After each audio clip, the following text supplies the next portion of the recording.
Welcome to Pollen Weather by Pollen Wise App. It's Monday, August 3rd. I'm Landon Bunderson, and this is the place for daily allergy news and forecasts. Today we'll answer another question about mold allergies, but first we'll do the forecast.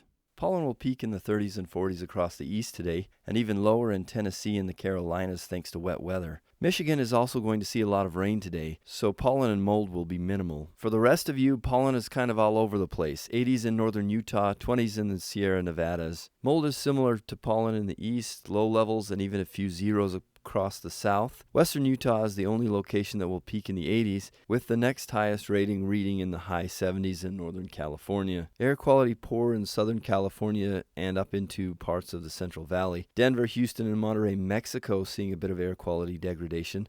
The rest of you looking pretty good, thanks in part to a lot of rain that has fallen over the last week. Nice and cool over north central U.S. Madison, Wisconsin is only going to hit 70 today. Even parts of Oklahoma and Arkansas are going to feel the cool down. If you're in that area, definitely get outside today. As we've mentioned in previous videos, mold spores can be highly allergenic. But did you know that there are many different kinds of mold spores in the air? There are actually hundreds of different species of mold that produce airborne spores, but not all of the mold spores in the air cause allergy symptoms. Some of the more common types of airborne allergenic spores are Alternaria, Aspergillus, Cladosporium, and Penicillium. You might be allergic to just one of them, or you might be allergic to all of them. If you're allergic to mold, but not all mold, a high mold count won't necessarily mean that you'll have an allergic reaction. So keep that in mind when you are looking at levels on the Pollen Wise app. If you're working on determining your allergy triggers, mold should definitely not be overlooked, and we'll cover more mold topics as time goes by. Download the Pollen Wise app for hourly mold counts, and follow this channel for more forecasts and information.